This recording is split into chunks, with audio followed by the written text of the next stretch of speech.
Disclaimer: all names, locations, and events in this video have been altered for privacy. Stick around until the end to discover the strategies scammers use over the phone and how you can avoid falling for them. My name is Walter James Thompson.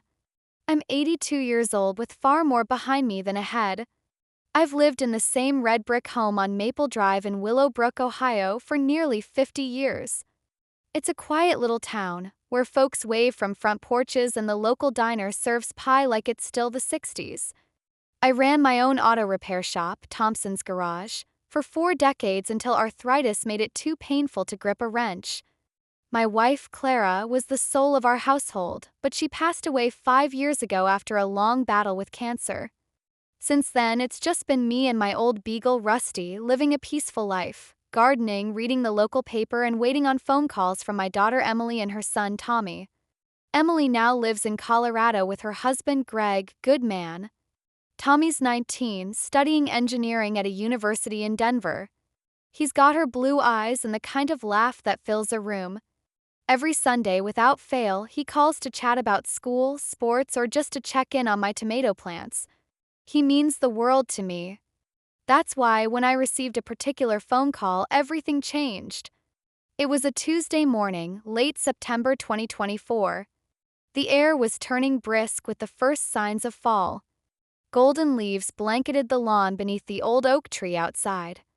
I was in the kitchen, sipping my usual black coffee. The radio played faint country tunes, and Rusty snored beneath the table, twitching now and then in a dream.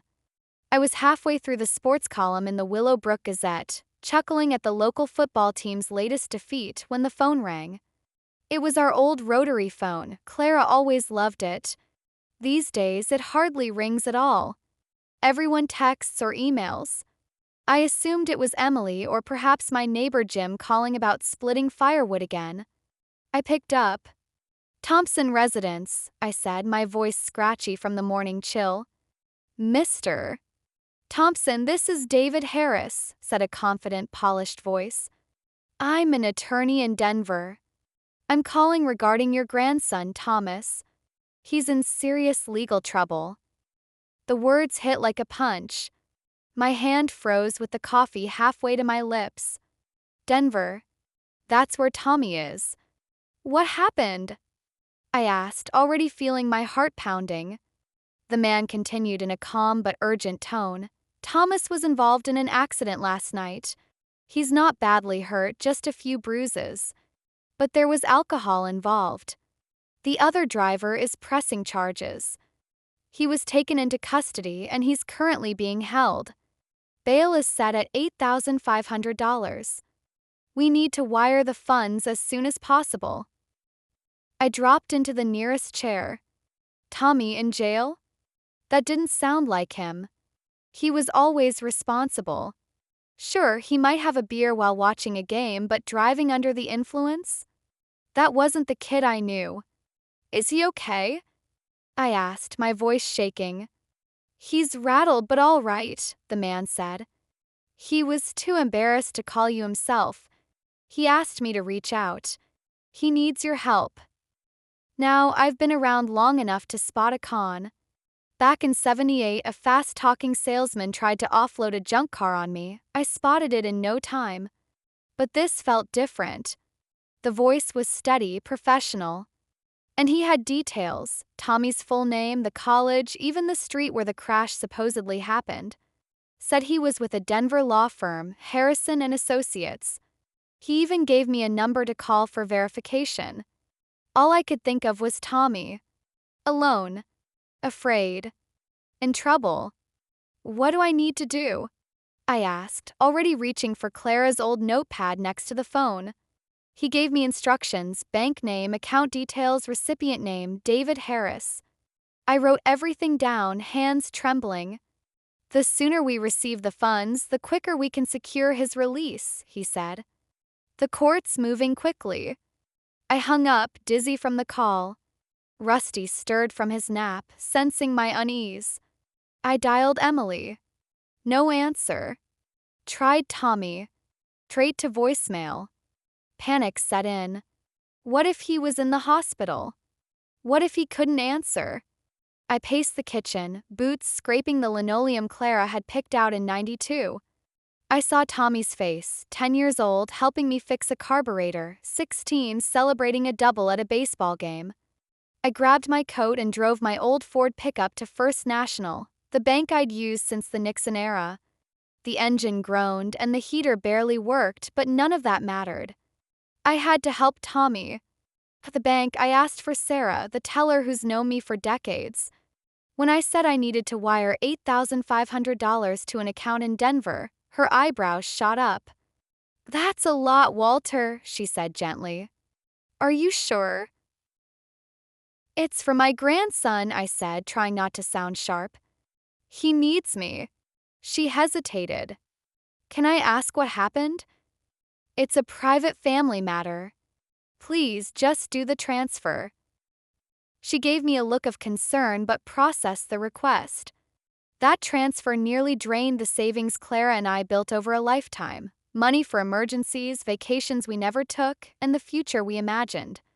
But for Tommy, it felt like the right thing. I left the bank with trembling hands and the receipt folded tightly in my pocket. Driving home, the road felt longer than usual. My thoughts were clouded with worry, but I told myself the worst was over. Tommy would be released soon.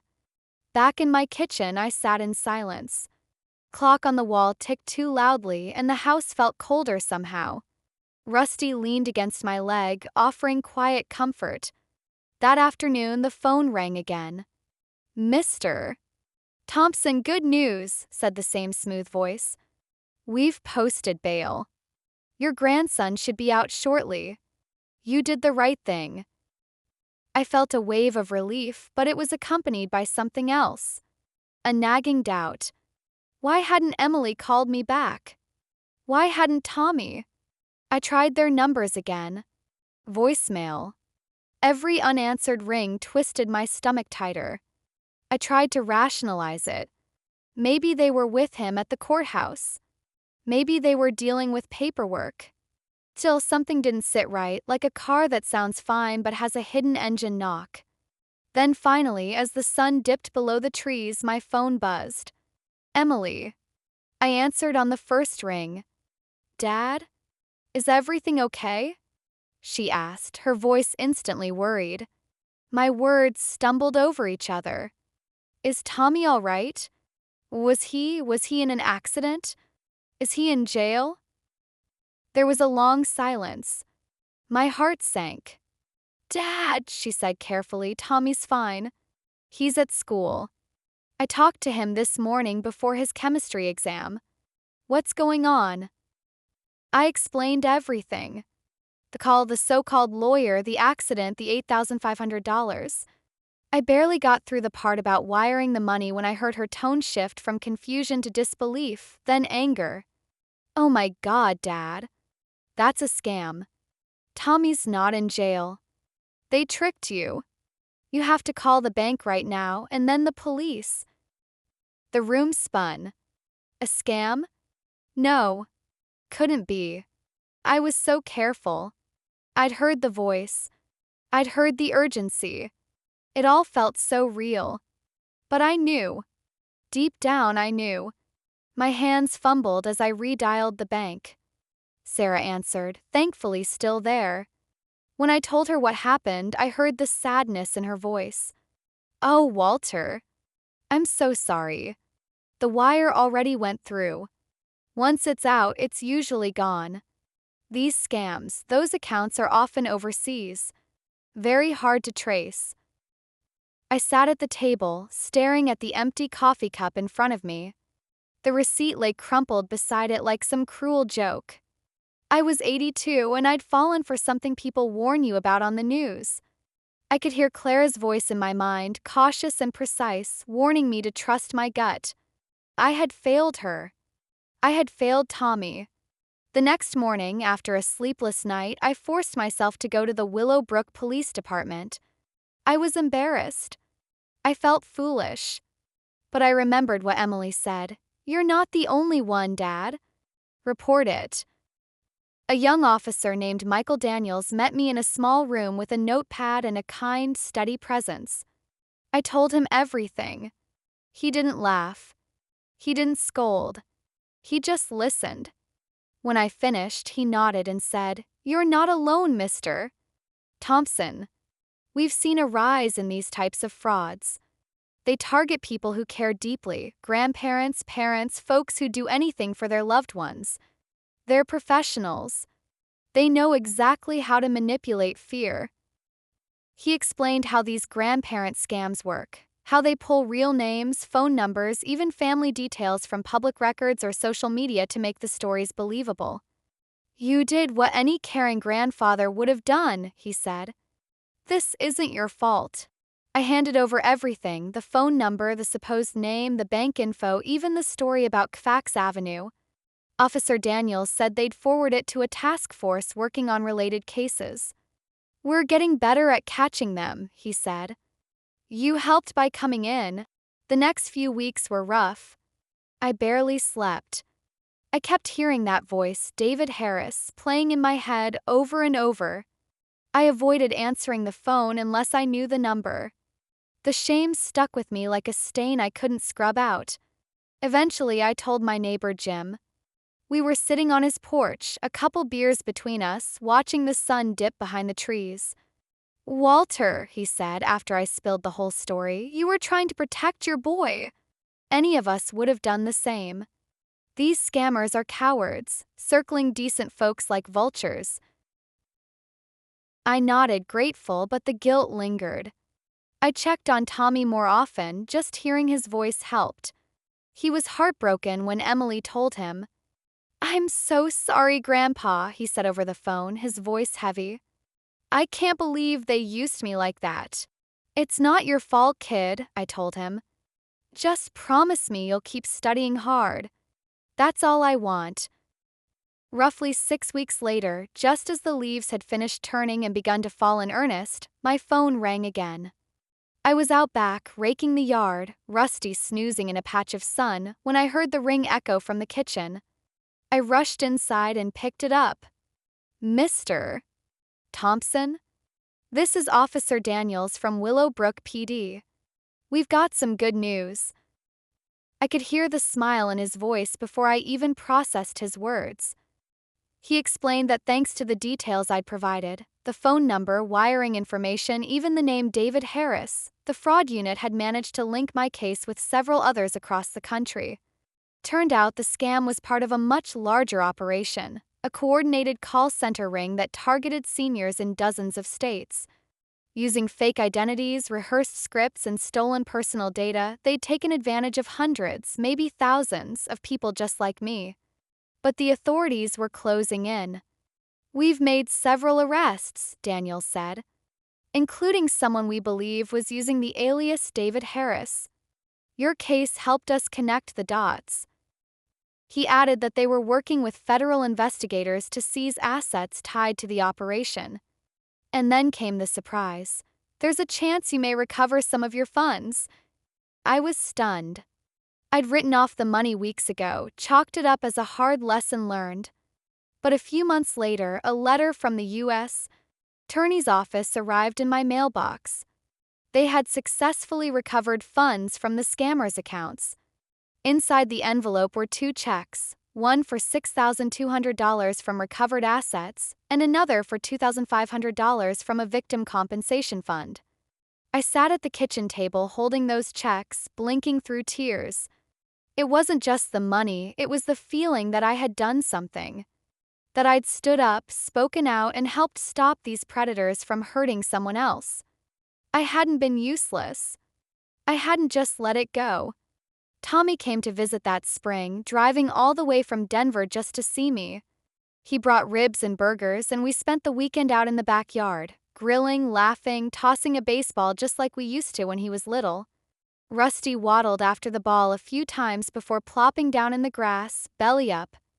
"You know, Grandpa," Tommy said, holding a cold soda, "you kind of helped take down a criminal ring. That's honestly badass." I laughed, shaking my head. "I'm just an old man who didn't want to see his grandson behind bars."